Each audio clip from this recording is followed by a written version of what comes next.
Hello friends, आप सभी का आपके अपने यूट्यूब चैनल नैनी स्कूल पर स्वागत है। आज आपके सामने जो टॉपिक है वो है क्लास 9th का फिजिक्स का टॉपिक मोशन। इसमें हम क्या क्या चीज़ें पढ़ेंगे देखते हैं। चलिए सबसे पहले देखेंगे कि फ़िज़िक्स में क्या क्या स्टेट्स होती हैं। जैसे हमें पता है कि केमिस्ट्री में स्टेट्स हमने पढ़ी हैं, सॉलिड, लिक्विड, गैस। तो फिज़िक्स में क्या क्या स्टेट्स हैं उनके बारे में जानेंगे। उसके बाद हम जानेंगे व्हाट इज़ मोशन, गति जो है वो क्या है।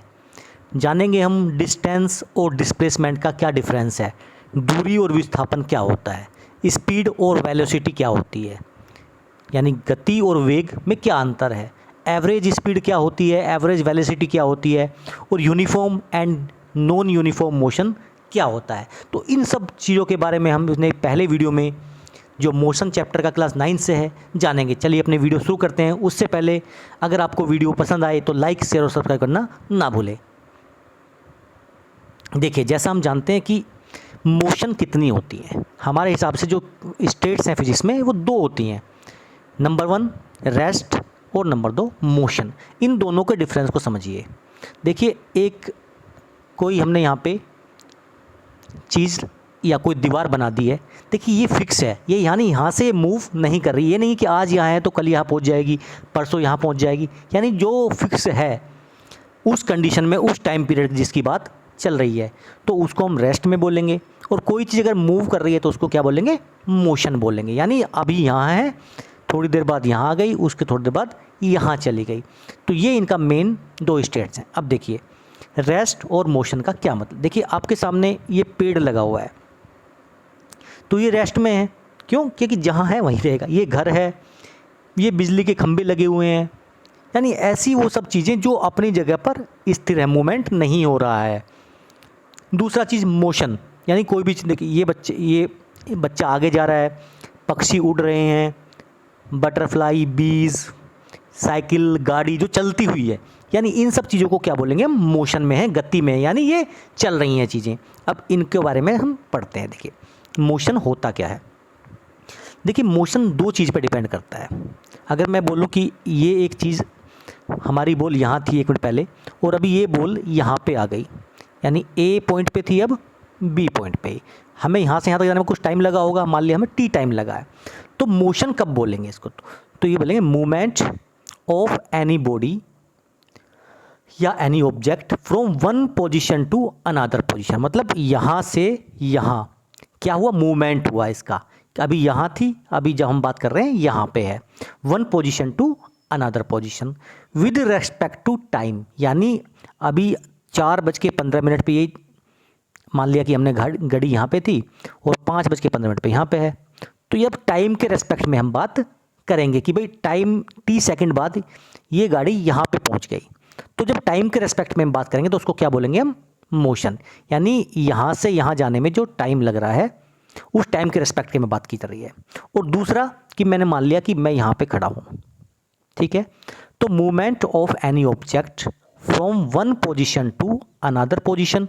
अभी तक हम क्या टाइम की बात की, यहाँ से यहाँ, लेकिन टाइम की बात कर रहे थे कि भाई इतने टाइम में वहाँ पहुँच रहा है। अब है with respect to the reference point. अब हम जानेंगे रेफरेंस पॉइंट क्या होता है, लेकिन पहले देख लें इसमें कि जब ये ए पे था तो मैं कह रहा हूँ कि मैं यहाँ से 10 मीटर की दूरी पे हूँ, बट जब ये यहाँ पे पहुँच गया 20, तो मैं कह रहा हूँ यहाँ से 20 मीटर की दूरी पे हूँ। यानी जब भी हम कोई भी डिस्टेंस निकालेंगे तो क्या निकालेंगे, विद रिस्पेक्ट टू निकालेंगे, यानी किसी से रेफरेंस में निकालेंगे। अगर मैं कह दूँ आपसे कि भाई मैं यहाँ पे खड़ा ही नहीं हूँ, ठीक है, अब मैं यहाँ पे नहीं हूँ, अब ये 10 मीटर किससे है नहीं पता, ये 20 मीटर किससे है नहीं पता है। तो जब एक पोजीशन से दूसरी पोजीशन पे movement with respect to reference point हो तो उसको क्या बोलेंगे हम, मोशन। यानी दो चीज़ इंपॉर्टेंट है, with respect to time and with respect to reference point. जब इन दोनों के रिस्पेक्ट में कोई चीज़ एक स्थान से दूसरे स्थान पे चली जाए, टाइम के थ्रू एंड रेफरेंस पॉइंट के थ्रू। अब एग्जाम्पल्स देखिए, उन एग्जाम्पल्स के बाद में हम जानेंगे reference point. House, trees, poles, ये सब क्या एग्जाम्पल्स हैं आपके, रेस्ट पोजीशन के एग्जाम्पल्स हैं। अब एग्जाम्पल ऑफ मोशन, आपने देखा होगा मूविंग व्हीकल, कोई गाड़ी चल रही है, हमारे प्लैनेट्स जो हैं सूर्य के चारों तरफ चक्कर लगा रहे हैं, तो क्या है, वो मोशन कर रहे हैं। फ्लाइंग बर्ड्स, ये सब चीज़ें क्या हैं, जो देखिए पक्षी उड़ रहे हैं, उड़ते हुए पक्षी की बात चल रही है। अगर हम बोलें कि वो एक जगह बैठा है तो वो पोजीशन रेस्ट होगी, बट हम फ्लाइंग बर्ड्स की बात कर रहे हैं। अब एक ये एग्जाम्पल देखिए जिससे हम समझेंगे रेफरेंस पॉइंट क्या होता है। हालांकि मैंने आपको बता दिया है, फिर भी देखिए एक बार इसमें रेफरेंस पॉइंट का क्या लॉजिक है कि ये एक पेड़ खड़ा है, ठीक है, ये एक बच्चा यहाँ पे है लेफ्ट साइड में, एक बच्चा राइट साइड में। ये कह रहा है कि मैं इस पेड़ से 6 मीटर दूरी पे हूँ, ये भी कह रहा है मैं भी इस पेड़ से 6 मीटर की दूरी पे हूँ। तो ये क्या है, रेफरेंस पॉइंट, यानी जिससे हम रेफरेंस ले रहे हैं। अगर मैं यहाँ से पेड़ ही हटा दूँ ये वाला, तो कि ये किससे 6 मीटर की दूरी पे है, नहीं है। अगर ये फिर रेफरेंस लेना चाहेंगे तो ये बोलेंगे कि हम आपस में 12 मीटर की दूरी पे हैं। ये कहेगा मैं इससे 12 मीटर दूर हूँ, ये वाला कहेगा मैं इससे 12 मीटर दूर हूँ। बट रेफरेंस पॉइंट क्या है, वो पॉइंट है जिससे हम रिलेशन निकालते हैं, ठीक है। अब एक ये देखिए कार है, कितने एग्जाम्पल्स हैं, एक एग्जाम्पल और देखिए। ये कार है, यहाँ पे थी, ये कार मूव कर रही है, मूविंग कार है, ये जा रही है इधर को। आफ्टर 5 सेकेंड्स यहाँ पे आ गई, कितने सेकंड बाद आ गई, 5 सेकंड बाद। तो ये क्या है, इसकी मोशन है, यानी मूव कर रही है एक प्लेस से 2 प्लेस के बाद। तो विद रिस्पेक्ट टू अगर टाइम देखें तो 5 सेकंड है। और अगर हम कहें कि ये इससे 1 मीटर की दूरी पे थी, अब 10 मीटर की दूरी पे है, तो यहाँ पे दोनों एग्जाम्पल को समझा जा सकता है, with respect to time and with respect to reference point. जैसे रेफरेंस पॉइंट का आप एग्जाम्पल ले सकते हो कि भाई मेरा स्कूल जो घर से है वो इतनी दूरी पे है, तो वो क्या है, रेफरेंस पॉइंट है। अगर हम बोलें मेरे घर से स्कूल जाने में 5 सेकंड लगते हैं, तो विद रिस्पेक्ट टू टाइम है। अब 2 चीज़ों का आपको यहाँ पे ध्यान रखना होगा, वो है स्केलर और वेक्टर क्वांटिटीज़। इनके बारे में थोड़ा सा जान लीजिए। देखिए स्केलर का मतलब अगर आपने कभी सुना हो तो बोलते हैं अदिश राशि, और वेक्टर को बोलते हैं सदिश राशि। इन दोनों में डिफरेंस और क्या क्या रिक्वायरमेंट है। अगर मैं देखो आपसे बोल रहा हूँ कि आपको यहाँ से ए पॉइंट से बी पॉइंट तक जाना है, ठीक है, बट कहाँ से जाना है, कैसे जाना है, वो मैं आपको कुछ नहीं बता रहा हूँ। दूसरा एग्जाम्पल देखिए, मैं आपको दे रहा हूँ कि भाई ये मेरे पास एक स्केल है, पेन है, कुछ भी है, इसका बताओ कि कितने लंबाई है, मेज़रमेंट बताइए इसका। तो आप यहाँ से स्केल लगाओगे, यहाँ तक नापोगे, बोलोगे कि ये 6 सेंटीमीटर है या 10 मीटर है, जो भी आपके हिसाब से आंसर आएगा। यानी जब हम किसी भी चीज़ को, मैं बोल रहा हूँ आपको ये आपके वॉच है और एक यहाँ पे 6:15 हुए, आप टाइम बता सकते हो देखिए कि भाई 6:15 हुए हैं, यानी आप फिक्स बता रहे हो कि 6:15 हैं। यानी ये सब चीज़ें आप क्या सिंपली बता पा रहे हो। इसमें केवल एक ही चीज़ की रिक्वायरमेंट है, टाइम की है, टेम्परेचर की है। तो ये क्या है, तो can be described by magnitude only. उसमें आपको केवल दिखा रहा है कि भाई ये 6 सेंटीमीटर है, मैग्नीट्यूड दिखा रहा है। ये तो नहीं बता रहा आपसे कि भाई 6 सेंटीमीटर है लेकिन वेस्ट की तरफ है। घंटे में नहीं दिखाएगा आपको कि 6:15 हुए, नॉर्थ की तरफ हुए। यानी जहाँ ओनली मैग्नीट्यूड की ज़रूरत पड़ती है वो क्या होते हैं, स्केलर क्वांटिटीज़ होती हैं। यानी इसमें इंडिपेंडेंट ऑफ डायरेक्शन का रिक्वायरमेंट नहीं होती। जैसे लंबाई नापनी है किसी की, टाइम देखना है, मास कि भी कितने किलोग्राम का है, कितने किलोग्राम किस डायरेक्शन में, ये तो नहीं बताएगा, टेम्परेचर। बट वेक्टर क्वांटिटी में क्या होता है, वो डिपेंड करता है डायरेक्शन पे भी और मैग्नीट्यूड पे भी। जैसे हम यहाँ पे हैं कि एक मूविंग कार है, ठीक है, वो 5 किलोमीटर प्रति घंटे की रफ्तार से चल रही है और नॉर्थ की दिशा में जा रही है। तो देखिए इसमें मैग्नीट्यूड भी है बट डायरेक्शन भी है ना, क्योंकि उत्तर की दिशा में जा रही है, दक्षिण की दिशा में जा रही है। यानी ये सब चीज़ें क्या हैं। अब ये एक इस पर फोर्स लगाया जा रहा है, तो ये बताएगा कि इस पर फोर्स लग रहा है नीचे की तरफ, यानी डायरेक्शन दी गई। इसमें वर्क कर रहे हैं, कोई हम काम कर रहे हैं, तो वो काम क्या कर रहे हैं, भाई हम स्कूल से घर तक एक बैग उठा के लेके आ रहे हैं, तो स्कूल से घर तक की डायरेक्शन दी गई है ना। आपसे ये तो नहीं बोला कि इस झोले में कितना मास है, इस झोले का, इस बैग का, वो तो नहीं बोला। तो इन सब चीज़ों में क्या है, आपको मैग्नीट्यूड के साथ साथ डायरेक्शन की भी रिक्वायरमेंट होती है। अब ये वर्ड 2 बार सुन लिया हमने कि मैग्नीट्यूड एक्चुअली होता क्या है। अगर फिजिक्स की टर्म में देखोगे तो मैग्नीट्यूड क्या है, तो मैग्नीट्यूड रिलेट्स टू डिस्टेंस और क्वांटिटी। यानी यहाँ से यहाँ तक का कितना डिस्टेंस है उसको उसका क्या बोलेंगे, मैग्नीट्यूड बोलेंगे। कितनी क्वांटिटी में है तो उसका मैग्नीट्यूड बोल देंगे। तो magnitude defines the size of an entity और its speed when moving in comparison to the motion, यानी मोशन से कंपेयर में उसकी स्पीड वगैरह सब जो कंपेयर करते हैं उसको क्या बोलते हैं, मैग्नीट्यूड बोलते हैं। अब जो यहाँ से हमारी दो चीज़ शुरू होती हैं, डिस्टेंस और डिस्प्लेसमेंट।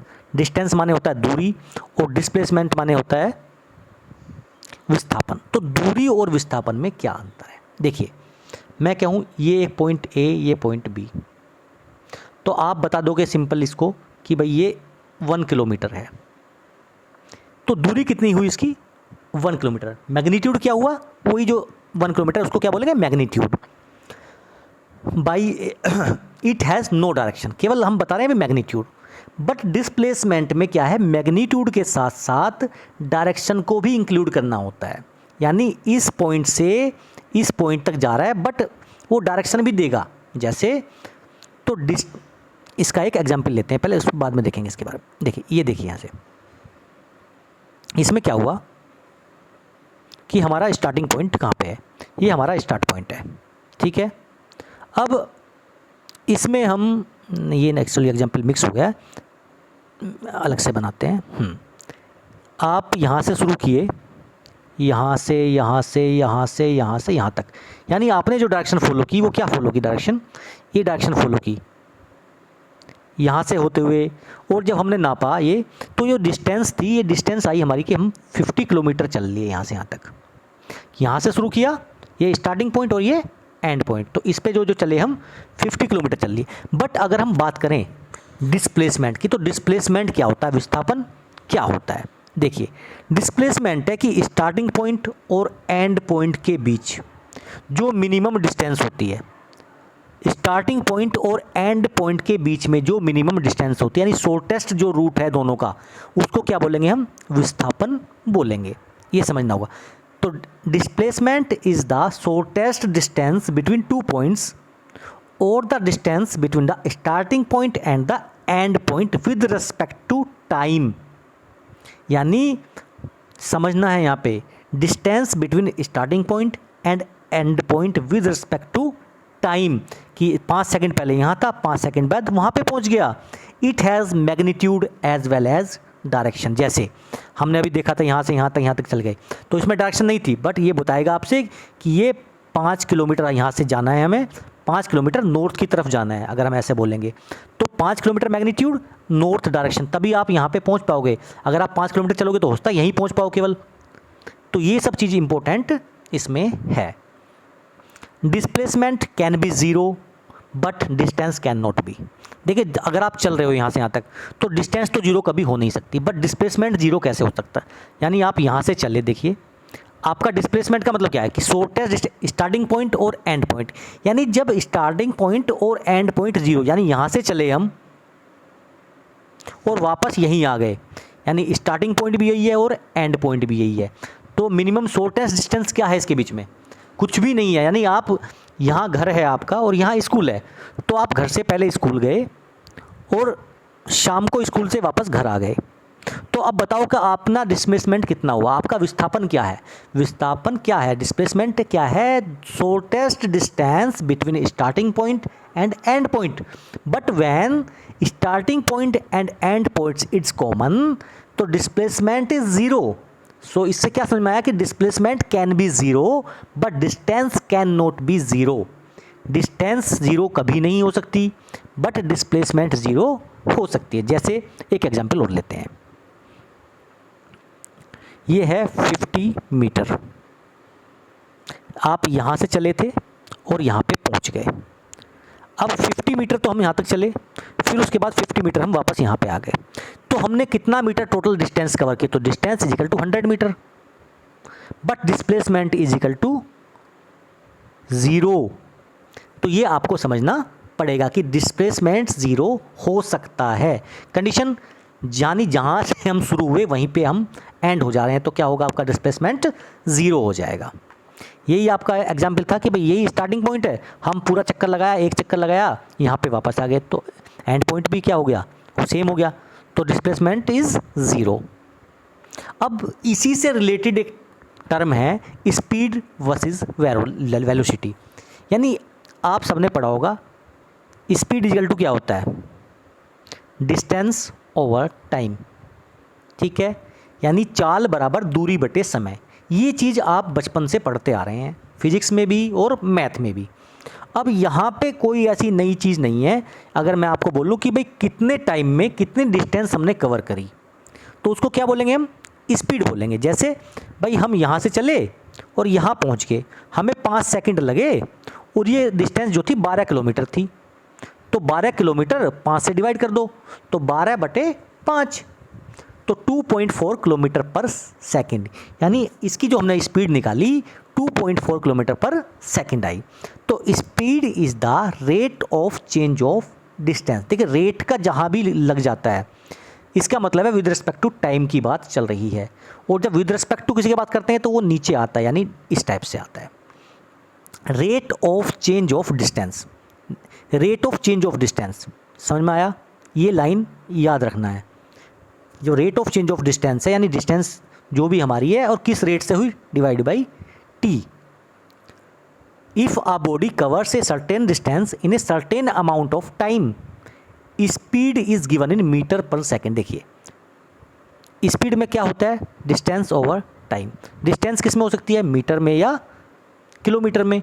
समय क्या होता है, सेकंड में या आवर में, तो मीटर पर सेकंड। ये आपको याद रखना है। It gives an idea how slow और fast a body is moving. कोई चीज़ कितनी फास्ट चल रही है, भाई 2 किलोमीटर घंटे चल रही है या 10 किलोमीटर पर आवर चल रही है, यानी उसकी फ्लो स्पीड बताता है। स्पीड क्या बताएगा हमें, इससे क्या आइडिया मिलेगा कि कोई चीज़ कितनी फास्ट है या कितनी स्लो चल रही है। It is a scalar quantity. देखिए स्केलर हमने बता दिया, इसमें केवल हमें ये पता है कि एक गाड़ी 12 किलोमीटर की प्रति घंटे की रफ्तार से चल रही है। किधर चल रही है उसकी बात नहीं कर रहे हैं हम, यानी हमें बस इतना पता है कि a vehicle is moving at the rate of 5 kilometre per hour, यानी उतनी स्पीड पर जा रही है। लेकिन इसका मतलब ये इधर भी जा सकती है गाड़ी, इधर भी जा सकती है, इधर भी, यानी इसका हमें फिक्स डायरेक्शन नहीं पता है। बट हमें इतना पता है कि इतना मैग्नीट्यूड इतना है 5 किलोमीटर पर सेकंड या 5 किलोमीटर पर आवर जो भी है। तो इसमें क्या है, ये क्या है, हमारी कौन सी क्वांटिटी हुई, इट इज़ स्केलर क्वांटिटी। देखिए इसका एक एग्जाम्पल लेते हैं। हम यहाँ से शुरू किया हमने, ठीक है, ए से बी तक पहुँचे 3 मीटर, फिर यहाँ 4, फिर यहाँ 3, फिर यहाँ 4, ठीक है। तो आप देखो इसको, आपने कितनी डिस्टेंस कवर की अगर देखा जाए तो 3 मीटर, 4 7, 3 10 और 4 14, यानी टोटल 14 मीटर आपने डिस्टेंस कवर की। अब आपको 14 मिल गया। अगर आपको पता है कि ये किलोमीटर की दूरी उसने 2 मिनट में तय की, तो डिस्टेंस निकाल लोगे, 2 7 जा 14, यानी 14 मीटर पर मिनट बनेगा यहाँ पे, क्योंकि हम मिनट के टाइम हमने किस में लिया, 2 मिनट में लिया है। तो speed is equal to distance over time. Okay, अब अगर हम बात करें यहीं पे साथ में देख लेते हैं एवरेज स्पीड क्या होती है। एवरेज स्पीड, इसको थोड़ा सा आपको सोचना है अभी। ये है total distance covered by total time taken. देखिए एवरेज हमने पढ़ते आए हैं कि भाई 2 3 4 का एवरेज क्या है, तो हमें पता, तीनों को जोड़ देते हैं हम और डिवाइड बाई 3 कर देंगे, जितने नंबर हैं ये 1 2 3, तो 4 3 7 2 9, 9 divide by 3 is equal to 3, यानी एवरेज क्या है हमारा 3। बट कभी 2 चल रहा है, कभी 4 चल रहा है, कभी 3 चल रहा है, बट हमारा एवरेज क्या है, 3 है। जैसे इसका एक एग्जाम्पल मैं आपको बताता हूँ। आपके किसी पेपर में 60 मार्क्स आए, किसी में 50, किसी में 70। अगर मैं कहूँ कि आपका एवरेज मार्क्स क्या है, तो आप बोलोगे 60%। इसका मतलब क्या हर पेपर में आपके 60 आए हैं, नहीं, बट ओवरऑल ये मांगा जा सकता है कि एवरेज जो मार्क्स हैं आपके वो टोटल मार्क्स डिवाइडेड बाई कितने सब्जेक्ट्स में आए हैं, तो हमारा आंसर क्या आएगा, 60। तो उसको हम एवरेज बोलते हैं। तो एवरेज स्पीड क्या निकलेगी, total distance covered by total time taken. अब इसी एग्जाम्पल को हम दोबारा देखते हैं। डिस्टेंस हमने देख लिया था कि भाई 14 मीटर है, 14 मीटर। अब मैं आपको बोल रहा हूँ कि यहाँ से यहाँ तक जाने में उसको 1 सेकंड लगी, यहाँ से यहाँ तक जाने में उसको 2 सेकंड लगी, फिर यहाँ 1 सेकंड लगी, फिर 2 सेकंड लगी। तो ऊपर तो हमने डिस्टेंस जोड़ ली, नीचे टाइम जोड़ लो, 2 2 4 5 6, यानी total distance covered divided by total time taken. जब दोनों को हम डिवाइड करेंगे तो हमारा आंसर आ जाएगा एवरेज स्पीड। क्लियर। तो the rate of change of displacement. अब हम किसकी बात करेंगे, अब हम बात करेंगे वेलोसिटी की। वेलोसिटी देखिए, जैसे हम डिस्टेंस से निकाली हमने स्पीड, ऐसे ही डिस्टेंस का दूसरा स्केलर के बाद वेक्टर क्वांटिटी क्या थी, याद करो। तो जैसे ही आप याद करोगे आपके दिमाग में क्लिक करेगा कि डिस्टेंस के साथ था डिस्प्लेसमेंट, जिसमें मैग्नीट्यूड के साथ साथ आपको डायरेक्शन भी चाहिए। तो डिस्प्लेसमेंट यहाँ पे चेंज होगा, वहाँ पे क्या डिस्टेंस चेंज हो रही थी, यहाँ पे डिस्प्लेसमेंट चेंज होगा, यानी उसका एम्पलीट्यूड भी दिया जाएगा, मैग्नीट्यूड भी दिया जाएगा कि भाई एक गाड़ी 7 किलोमीटर प्रति घंटे की रफ्तार से उत्तर दिशा में जा रही है, यानी जब आपको वो मैग्नीट्यूड और डायरेक्शन दोनों देगा तो डिस्प्लेसमेंट होगा। तो जब rate of change of displacement होगा, यानी जब विस्थापन में परिवर्तन होगा, तो उसको क्या बोलेंगे हम, it's velocity. It is a vector quantity. Clear, क्योंकि डायरेक्शन दी गई है। Here the direction of motion is specified, यानी rate of change of position with respect to time. Rate of change of position with respect to time. तो velocity क्या है, displacement over time in metre per second या kilometre per hour per second, जो भी आपको करना है, मतलब इसका ये है वेलोसिटी का फॉर्मूला। अब वेलोसिटी अगर हमें निकालनी है कि भाई यहाँ से हम शुरू किए, यहाँ पहुँचे, फिर यहाँ पहुँचे, तो ये स्टार्टिंग पॉइंट है हमारा। अब इस इनिशियल वेलोसिटी को मैं u मान रहा हूँ और यहाँ पे फाइनल वेलोसिटी को v मान रहा हूँ। तो ये देखना है आपको कि इन दोनों में यहाँ से यहाँ तक का डिस्प्लेसमेंट कितना हुआ। अगर मैं बोलूँ कि डिस्प्लेसमेंट कितना है, तो आप फाइनल वैल्यू में से इनिशियल वैल्यू माइनस कर दोगे तो आपका डिस्प्लेसमेंट आ जाएगा। लेकिन डिस्प्लेसमेंट की बात नहीं करूँगा मैं, यहाँ पे बात कर रहा हूँ वेलोसिटी की। तो वेलोसिटी जो निकलेगी वो निकलेगी कि भाई आपका यहाँ पे कितना वेलोसिटी था, यहाँ पे कितना था, दोनों को जोड़ के डिवाइड बाई 2 कर दिया। यानी अगर हम दोनों वेलोसिटी का एवरेज निकाल लें या मीन निकाल लें तो वो क्या बन जाएगा, आपका एवरेज वेलोसिटी। ओके, अब देखिए स्पीड और वेलोसिटी को समझते हैं थोड़ा सा। हमने देखा था, ये ऑलरेडी बता चुका हूँ, बस फिर एग्जाम्पल के सामने बताता हूँ मैं आपको। एक गाड़ी इधर को जा रही है, speed is the distance travelled पर सेकेंड, यानी एक सेकंड में कितनी डिस्टेंस ट्रेवल की जा रही है। क्लियर है। तो उसने बताया this car speed is 20 metre per second. समझ में आया, 20 मीटर पर सेकंड, एक सेकंड में 20 मीटर चल रही है ये। वेलोसिटी द डिस्टेंस ट्रेवल्ड पर second in a specific direction, ये बताएगा आपको कि ये चल तो रही है 20 मीटर पर सेकंड पर टू द राइट, यानी जब इसका वो डायरेक्शन फिक्स कर देगा तो ये क्या बन जाएगा, वेलोसिटी बन जाएगा। अब हम देखते हैं uniform motion and non uniform motion. देखिए यूनिफॉर्म वर्ड जो है कैसे आया। यूनिफॉर्म आपने देखा होगा, भाई स्कूल की यूनिफॉर्म होती है, हर कंपनी की अपनी यूनिफॉर्म होती है, हर स्कूल की अपनी अलग यूनिफॉर्म होती है। यूनिफॉर्म का मतलब क्या है, जो सब एक जैसे दिखें, इसलिए यूनिफॉर्मिटी होती है, एक समानता। तो उसके लिए क्या है, यूनिफॉर्म वर्ड यूज़ किया गया है। तो जहाँ सब एक जैसे हो तो यूनिफॉर्म, और जो अलग अलग टाइप हो वो क्या है, नॉन यूनिफॉर्म। जब मोशन में बात करेंगे, ये जैसे इसमें यहाँ पे एक एग्जांपल दिया गया है, उस एग्जांपल को पहले देखते हैं हम। देखिए अगर आप इस एग्जांपल को अच्छे से देखोगे तो इसमें क्या है, आप यहाँ से गाड़ी आपकी शुरू हुई, फिर यहाँ पहुँची, फिर अब यहाँ पे है। उसने क्या बोला कि हमने यहाँ पे जब हमें तो 0 मीटर हमने दूरी रिकवर की, अब हमने चलना शुरू किया, 2 सेकंड बाद हम 4 मीटर दूरी पे पहुँच गए। 2 सेकंड लगे हमें 4 मीटर पहुँचने के लिए, फिर अगले 4 मीटर के लिए फिर 2 सेकंड लगे, फिर अगले 4 के लिए फिर 2 सेकंड लगे। यानी जितनी दूरी हम यहाँ से यहाँ तक है, तीनों को इक्वल में डिवाइड किया, तो जितनी दूरी 4 मीटर की दूरी में जितना समय यहाँ पे लगा हमें, उतना ही समय यहाँ पे लगा और उतना ही समय यहाँ पे लगा। समझ में आ गया। तो इसको क्या बोलेंगे हम, यूनिफॉर्म। यानी दूरी, when an object covers equal distance in equal intervals of time, यानी जब कोई ऑब्जेक्ट इक्वल डिस्टेंस कवर करता है in equal intervals of time, it is in uniform motion. But अब ये हम दूसरा एग्जाम्पल लेते हैं। देखिए अब हमने क्या किया कि 4 मीटर की दूरी तय कर रहे हैं, वही सेम, तो यहाँ से लग रहे हैं हमारे 2 सेकंड, बट इस 4 में लग रहे हैं 5 सेकंड, इस 4 में लग रहे हैं 4 सेकंड। यानी इंटरवल जो है डिस्टेंस का वो तो सेम है, बट टाइम चेंज हो रहा है हर बार। यानी हम गाड़ी में बैठे हैं, कभी हमारी गाड़ी तेज़ चल रही है, फिर कभी धीरे आ रही है, फिर कभी तेज़, फिर कभी धीरे, जहाँ यूनिफॉर्मिटी नहीं है। यूनिफॉर्म का मतलब है एक समान स्पीड से चल रही है हमारी गाड़ी। हमारी गाड़ी हमने स्टार्ट की और 20 किलोमीटर प्रति घंटे से चलाना शुरू किया और हम ऐसे ही चल रहे हैं 20 किलोमीटर प्रति घंटे, तो हम क्या यूनिफॉर्म है। बट जहाँ यहाँ क्या यूनिफॉर्मिटी है? नहीं है, क्योंकि कभी हमारी स्पीड कम, कभी हमारी स्पीड ज़्यादा, तो इसको क्या बोलेंगे? Non uniform motion. When an object covers unequal distances in equal interval of time, या opposite covers equal distance but interval जो है वो डिफरेंस, टाइम जो है वो चेंज है, it is said to be non uniform motion.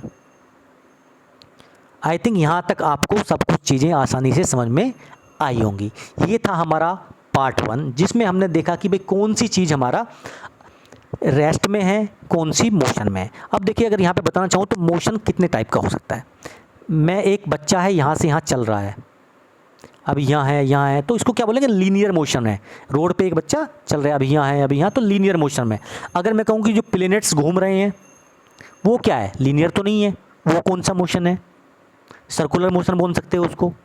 उसके बाद हमारे पेंडुलम है जो ऐसे घूमती है, ये कौन सा मोशन है? हार्मोनिक मोशन है। यानी मोशंस भी जो हैं, गति भी जो है कई प्रकार की हो सकती है, लीनियर भी हो सकती है, सर्कुलर भी हो सकती है, और इलिप्टिकल, यानी जिस भी टाइप की हो सकती है। और यहाँ पे हमारा पेंडुलम का एग्जांपल लेते हैं तो हार्मोनिक भी मोशन हो सकती है। तो इन सब चीज़ों को आपको देखना पड़ेगा। रेस्ट में क्या है? जब कोई चीज़ अपनी जगह पर फिक्स है। जब कोई चीज़ फिक्स नहीं है, उसकी पोजीशन चेंज हो रही है, तो वो मोशन में है। मोशन अगर विदाउट डायरेक्शन दिया गया है तो उसको क्या बोलेंगे? स्केलर। और अगर उसमें डायरेक्शन भी जोड़ दी जाए तो क्या बोलेंगे? Vector quantity. जैसे अगर हम बात करें डिस्टेंस और डिस्प्लेसमेंट, अगर मैं आपसे बोल रहा हूँ कि डिस्टेंस, तो इसका मतलब क्या है कि ए से बी के बीच की दूरी कितनी है, तो आप बताओगे 5 किलोमीटर मान लिया हमने। ये क्या था आपका? डिस्टेंस, क्योंकि आपने नाप लिया। क्या हमने पूछा कि 5 किलोमीटर नॉर्थ में था या साउथ में था? बट नहीं। बट मैं बोलूँ कि भाई एक गाड़ी यहाँ से शुरू हुई और यहाँ पहुँच गई, तो बताओ उसकी अभी पोजीशन क्या है? तो आप कहोगे 5 किलोमीटर नॉर्थ, साउथ, ईस्ट, जो भी आप बोलोगे, यानी उसके डायरेक्शन के साथ में बोलोगे। नहीं तो यहाँ से अगर कोई दूसरा बंदा चलना शुरू करे, आपने उसको बताया कि भाई आपको आपकी पोजीशन कहाँ है? मैं 5 किलोमीटर दूर हूँ, तो वो यहाँ भी जा सकता है, यहाँ भी, यहाँ भी, यहाँ भी। आप उसको कुछ बताओगे ना सही से। आपका फ्रेंड आपको फ़ोन कर रहा है कि भाई कहाँ पे है? भाई मैं तेरे से 5 किलोमीटर दूरी पे हूँ। अब चारों तरफ रोड है, यहाँ पे चौराहे पे खड़ा है वो, तो वो इधर भी जा सकता है, इधर भी जा सकता है। जब तक आप उसको बताओगे नहीं कि मैं 5 किलोमीटर ईस्ट की साइड हूँ, तभी तो वो आपके पास पहुँचेगा। यानी जहाँ पे इसको क्या बोलते हैं? डिस्प्लेसमेंट, यानी विस्थापन। और इसी से जुड़ी हुई दूसरी टर्म थी स्पीड और वेलोसिटी। तो डिस्टेंस ओवर टाइम देखेंगे तो स्पीड निकलेगा, और अगर हम डिस्प्लेसमेंट ओवर टाइम देखेंगे तो क्या निकलेगा? वेलोसिटी। यानी स्केलर और वेक्टर का केवल डिफरेंस है, इसमें डायरेक्शन नहीं दी होती है, इसमें डायरेक्शन दी गई होती है। तो ये था हमारा सारा आज का कॉन्सेप्ट। आई थिंक ये सब चीज़ें आपको बहुत आसानी से समझ में आएंगी। अब इसका जो पार्ट 2 आएगा वो हम पार्ट 2 नेक्स्ट वीडियो में कवर करेंगे। उस पार्ट 2 में हम पढ़ेंगे एक्सेलरेशन के बारे में, कि एक्सेलरेशन क्या है, एवरेज एक्सेलरेशन क्या है, जो लोगों को समझने में काफ़ी परेशानी होती है। और एक्सेलरेशन का मतलब लोग गलत समझ लेते हैं। एक्सेलरेशन का बोलते हैं ना, गाड़ी में एक्सेलेटर दे दो, यानी एक्सेलरेशन का मतलब है स्पीड तेज़ करना, जबकि इसका कोई ऐसा मतलब नहीं होता है। इसको जानने के लिए आप दूसरी वीडियो को एंजॉय कीजिए। तब तक के लिए जय हिंद, जय भारत।